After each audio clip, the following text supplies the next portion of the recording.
আসসালামু আলাইকুম। এই যে দেখতে পাচ্ছেন, এটা পুরো ছাদ লেভেল, এটা পুরো করা হয়েছে। ছাদ লেভেল গাঁথনিটা আছে, তা আপনারা দেখতে পাচ্ছেন। এটা এই যে পাটাগুলা দেখতে পাচ্ছেন, মানে এটা পাটা পিটা হবে। অলরেডি একটা চেম্বার আমি করে ফেলেছি, মানে কাজ কমপ্লিট হয়ে গেছে। এই চেম্বারটা ঢালাই হয়ে গেছে, এই যে দেখতে পাচ্ছেন। তো প্রতিনিয়ত এখানে এই চেম্বারটা ঢালাই হয়েছে। আর একটা জিনিস আপনাদের দেখায়, এই যে ঢাকনা সিস্টেমটা, এই যে দেখতে পাচ্ছেন ঢাকনার সিস্টেমটা আপনাকে দেখাচ্ছে।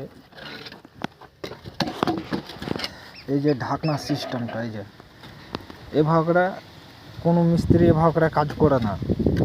কারণ হচ্ছে মালিককে একটা লোহার ঢাকনা কিনায়, সে ঢাকনা কেনার পরে সে ঢাকনাটা জলের যে বাবুসনাটা হয়, সে বাবুসনাটা হয়ে ঢাকনাটা নষ্ট হয়ে যায়। তাতে কি হয়, চেম্বারের বাথরুমের ভিতরে ঢাকনাটা পড়ে থাকলো, এটা ঢালাই সেলাপ করে ঢাকনা করে যদি দেয়, তাতে এত ক্ষতি হবে না। তাতে আপনাদেরকে আমি বলি প্রতিনিয়ত, এই যে খাঁচাগুলো বাঁধা আছে গাড্ডার, তো আপনাদেরকে প্রতিনিয়ত বলি যে এই কাজগুলো দেখতে পাচ্ছেন, যে ছাদ লেভেল, এই ছাদ লেভেল কাজগুলো। তারপরে এই যে ঢাকনাটা আপনাকে বলে দিই, ঢাকনার সিস্টেম হচ্ছে যে লোহার ঢাকনা দিলে বাবুসোনাটা আপনার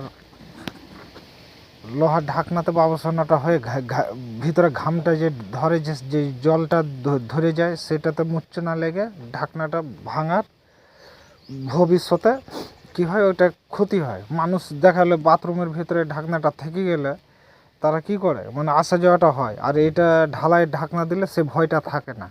তাতে আমি বলবো যে এই জিনিসটা সব থেকে, ঢাকনার সিস্টেম এটা হচ্ছে সব থেকে ভালো। কেন মালিককেও বাঁচাতে হবে, খরচাও বেশি, মালিকের কম।